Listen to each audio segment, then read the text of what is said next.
I'm sort of joking a little bit because there's actually a little humor is kind of necessary because I don't have any other way to process what occurred. Now I have this group, as you know, is a non-religious secular meditation group, so we don't I don't do any formal teaching in this group. I do that tomorrow. We have a group tomorrow that's just it's a Buddhist meditation group, pretty similar to this, but it's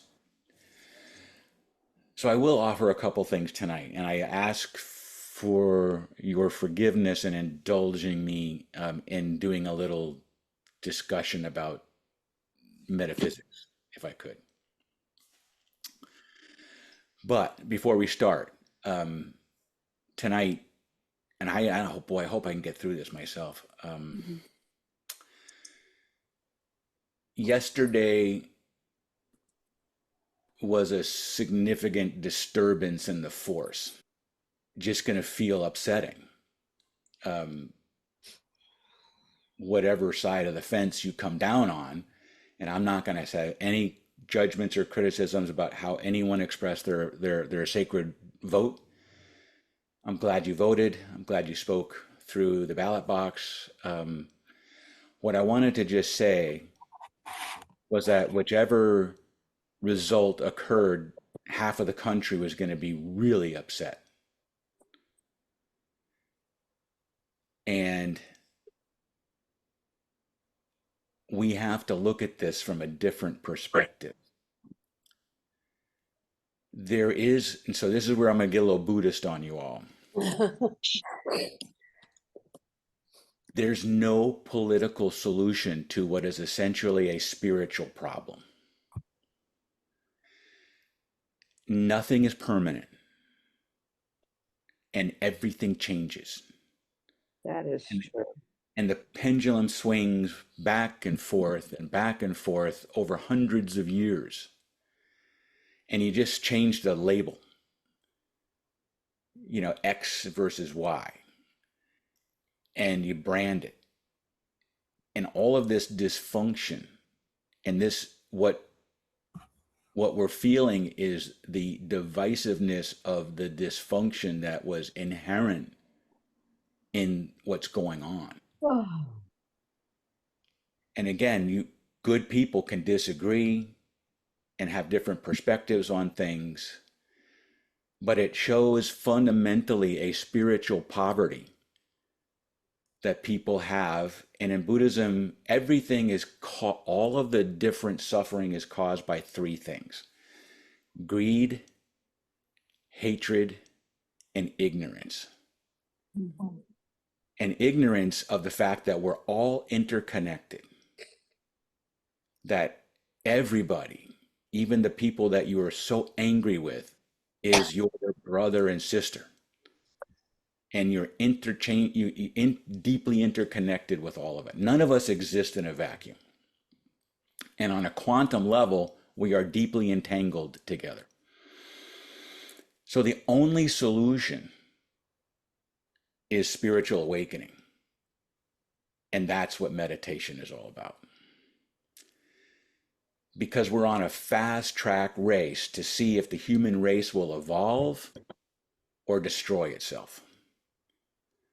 And no political solution or party or leader or anything is going to change the fact that everybody is racing around, greedy, angry, and ignorant.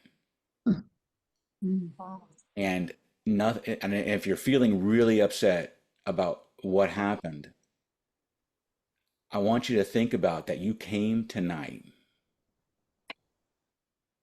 to meditate and to find a deeper, more wonderful, loving place in your life. And when you feel that, you bring that energy to other people around you.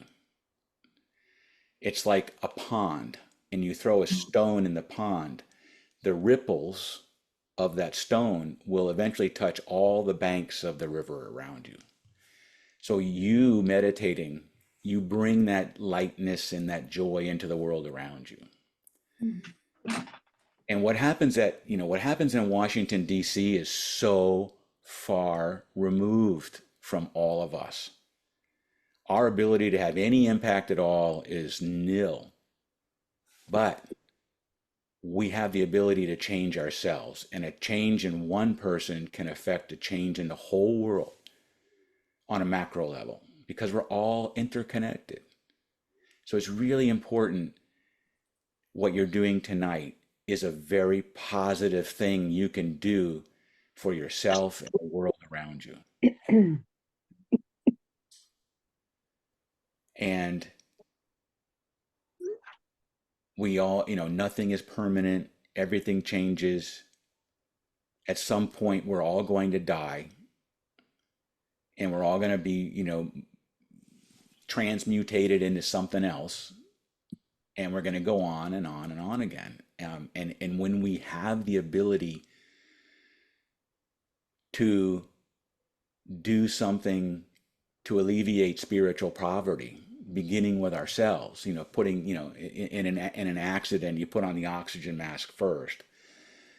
Doing that does have a profound effect. So take heart that what we're doing tonight makes a difference, and it is empowering. And meditating, and I also have never pushed you guys, but meditating every day is the best thing you can do for your life. If you can do it, great. It's super hard. I know that. If you need help, you just write me. I'll help you, give you some encouragement or whatnot. But meditate every day, get enough sleep, eat good foods, exercise, and surround yourself with nice people. And if you do that, really stable, healthy civilizations and societies start with a healthy person, a solid family, and a strong community. And it just builds up from that. It can't go top down. It won't go top down. It just doesn't work that way. Okay, I'm going to get off my soapbox. And I hope you take some heart that tonight you're doing it. You're here, you're present, it's working, it's good, you're doing it. And tonight is for John Fett.